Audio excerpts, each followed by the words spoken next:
시청하고 계시는 영상은 경영학 플러스 알파에서 제공하고 있습니다. 유튜브 채널 경영학 플러스 알파는 경영학에 관한 다양한 강의 영상을 제작해서 올리고 있습니다. 재생 목록을 통해 그동안 어떤 과목들이 올라와 있는지 확인해 주시고 앞으로 더 다양한 과목의 강의 영상을 제작할 예정이니 관심 가져주시고 구독도 해주시면 감사하겠습니다.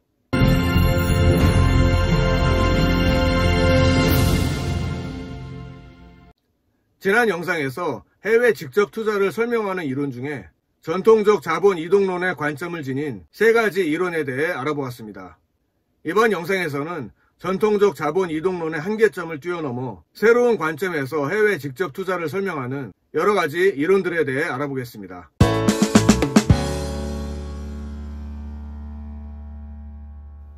해외 직접 투자를 설명하기 위해서 투자 기업은 현지 기업과 비교하여 필연적으로 불리한 입장에 처하게 됩니다. 독점적 우위 이론은 이러한 불리한 점을 극복하고 현지 기업과의 경쟁에서 이길 수 있는 기업 특유의 우위 요소를 가지고 있어야 한다는 이론입니다. 즉, 독점적 우위 이론은 해외 사업 활동을 하고 있는 해외 진출 기업은 현지 경쟁 기업에 대해 필연적으로 여러 가지 불리함 내지는 외국 비용을 가지게 된다는 단순한 전제로부터 출발합니다. 하이머와 킨들버거 등에 의해 주장된 이 독점적 우위 이론은 해외 직접 투자에 있어 외국 기업이 현지국 기업에 비해 여러 가지 불리한 점이 있음에도 불구하고 이러한 외국 비용을 상쇄하고도 남을 현지국 기업이 갖지 못한 기업 특유의 우위가 무엇인지를 규명하는 데 초점을 두고 있습니다. 킨들버거는 다음과 같이 주장했습니다. 직접 투자가 이루어지기 위해서는 기술을 포함하는 재화 및 요소 시장의 불안전성, 그리고 시장을 분리시키는 정부 또는 기업의 간섭 등이 존재하지 않으면 안 된다. 이 이론은 시장의 불안전성에 그 이론적 기초를 두고 있다고 볼 수 있습니다. 완전 경쟁하의 기업은 동질의 재화를 생산하며 또한 생산 요소의 이용에 있어서도 동일한 입장에 놓이게 됩니다. 따라서 이러한 환경 하에서는 직접 투자가 일어날 수 없고 무역만이 존재할 뿐입니다. 그러나 시장이 불안전하면 기업은 독점적 우위를 확보할 수 있게 되고 이를 이용하여 해외 직접 투자를 행한다는 것입니다. 즉, 독점적 우위를 확보해야만 외국 비용을 커버하고 충분한 이익의 실현이 가능하기 때문입니다. 또한 한편으로 다국적 기업의 독점적 우위는 시장 불안전성의 산물이라는 것입니다. 여기서 외국 비용의 원천으로는 현지국 기업에 유리한 경제 제도와 법률 제도, 사회적 관습, 언어와 문화, 소비자의 기호, 교통과 통신 비용, 현지국의 국민 또는 공공기관으로부터 받는 민족주의적인 차별 대우, 현지국에 대한 지식 부족, 본사와 지리적으로 떨어진 지역에서 활동함에 따르는 비효율성 등을 들 수 있습니다. 이러한 외국 비용에도 불구하고 해외 직접 투자를 통해서 외국 기업들이 수익을 얻기 위해서는 결국 기업 특유의 독점적 우위 요소를 가지고 있어야만 한다는 것입니다. 이 기업 특유의 우위 요소는 기업이 장기간의 투자를 통해 자기 기업 내부에 축적해 놓은 지식의 총체라고 할 수 있습니다. 예를 들면 생산기술, 마케팅 노하우, 경영관리 능력, 상표 및 특허권, 규모의 경제, 자본의 조달 능력과 그 관리 능력, 수직적 통합에 따른 규모의 경제 등이 있겠습니다.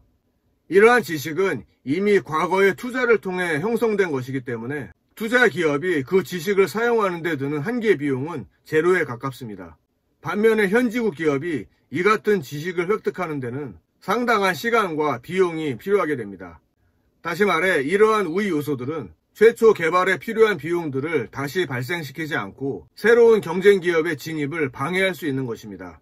경영 전략적으로는 진입장벽의 의미를 갖는다고도 할 수 있겠죠. 따라서 외국 기업은 이러한 독점적 우위를 이용하여 본국에서와 동일한 제품을 해외에서 생산하는 수평적 투자의 경우 제품을 차별화할 수 있으며 산업 구조는 과점적 형태를 띠게 되어 추가적인 이익을 누릴 수 있게 된다는 것입니다.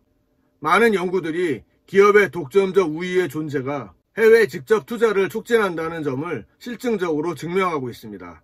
독점적 우위는 그 속성 때문에 직접적인 파악이 어렵다 할지라도 기업이 그것을 확보하기 위해 충당하는 지출액을 통해 대략 파악할 수 있습니다. 많은 학자들은 동종 산업에 속하는 기업들이 부담하는 광고 비용과 연구 개발 비용의 크기를 독점적 우위의 지표로 사용하고 있습니다. 독점적 우위 이론은 과거 전통적 자본 이동론에서 설명이 부족했던 해외 국가 간의 상호 투자 현상에 대해서도 설명력이 있습니다. 즉, 독점적 우위는 국가의 특징이 아니고 기업의 특징이기 때문에 양 국가 각각의 기업이 기업 특유의 우위 요소에 입각한 차별적 제품을 가지고 상대방 시장에 접근할 수 있다면 두 기업이 동일 산업에 속해 있다 할지라도 국가 간의 상호 투자가 일어날 수 있게 되는 것입니다. 이 이론의 한계와 의의에 대해서 정리해 보겠습니다. 먼저 독점적 우위 이론은 독점적 우위 요소가 해외 직접 투자의 필요 조건은 되지만 충분 조건은 되지 못한다는 점에서 한계를 가지고 있습니다. 또한 독점적 우위 이론은 어느 지역에 투자했는가의 입지 개념에 대하여 명확한 설명을 제공하지 못한다는 한계점이 있습니다. 하지만 이 이론은 국가 간의 비교 우위에 기초한 순수 무역 이론과는 달리 개별 기업의 독점적 우위에 기초를 두고 해외 직접 투자 현상을 설명한다는 점에서 유용합니다. 또한 지난 영상에서 살펴본 전통적 자본 이동론의 관점처럼 해외 직접 투자를 자본의 국제적 이동 현상으로만 이해하고 있던 그 시대의 경향에서 탈피하여 산업 조직론적 입장에서 해외 직접 투자 이론을 개척했다는 의의가 있습니다. 그리고 다음 영상에서 살펴볼 내부화 이론이나 절충 이론의 근간을 제공했다는 점에서도 그 의의를 찾을 수 있습니다.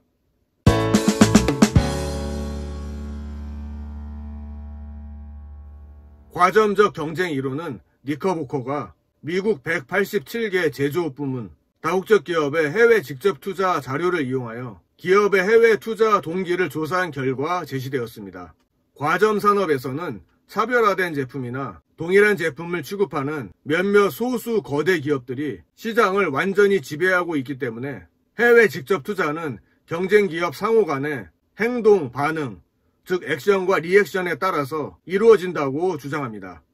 예를 들어 과점 시장의 산업에서 선도 기업이 신제품을 개발하거나 새로운 시장을 개척하여 경쟁상의 우위를 확보하려고 한다면 경쟁 기업은 선도 기업의 새로운 행동에 반응하게 될 것입니다.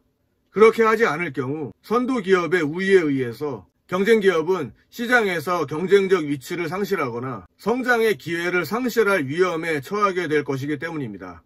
즉, 과점 산업에 속하는 기업들은 경쟁 기업의 행동에 극히 민감하며 기업들 간의 이러한 상호 의존성 과점적 경쟁이라는 과점 특유의 기업 경영 형태를 낳습니다. 해외 진출 분야에 있어서도 일부 기업이 해외에 직접 투자를 하게 되면 다른 경쟁 기업은 불리한 상황을 방지하기 위해서 선도 경쟁자를 모방하여 해외 투자를 하게 된다는 것입니다.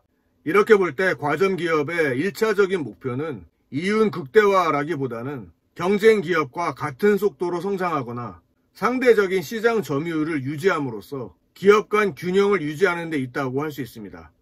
다시 말해 최소한 다른 경쟁 기업만큼 성장하는 데 있는 것입니다. 이처럼 과점적 경쟁 이론은 과점 산업에 있어서 선도 기업의 해외 투자에 대한 경쟁 기업의 대응인 방어적 투자로서 해외 직접 투자를 설명하려는 이론입니다. 이때 이러한 과점적 경쟁의 결과로서 특정 지역에 대한 동일 산업 내 경쟁 기업들의 진출이 집중되는 현상을 보이게 되는데 이러한 현상을 밴드웨건 효과라고 합니다. 맥도날드가 진출하는 곳에 버거킹도 진출하고 애플이 진출하는 곳에 삼성도 같이 진출하는 것과 같은 사례에서 찾아볼 수 있습니다. 또 해외 진출뿐만 아니라 프랜차이즈의 국내 출점에 있어서도 유사한 사례를 찾아볼 수 있습니다. 다시 말해 근접거리에 다른 상호의 편의점이 비슷한 시기에 오픈하게 되는 상황을 우리는 많이 보게 됩니다. 한편 과점 기업들은 과점 산업으로부터 신규 기업의 진입을 방해하거나 배제할 수 있는 진입 장벽을 구축함으로써 독점 이윤을 획득할 수 있습니다. 이러한 진입 장벽으로는 신규 참여 기업에게 과도한 자본 투자를 유발하게 하는 규모의 경제, 수직적 통합을 통한 희소 원자재에 대한 공급 통제, 첨단 기술을 이용한 차별화된 제품, 특허, 등록상표, 브랜드와 같은 지식재산 등을 들 수 있습니다. 한계점과 의의에 대해서 정리해 보겠습니다.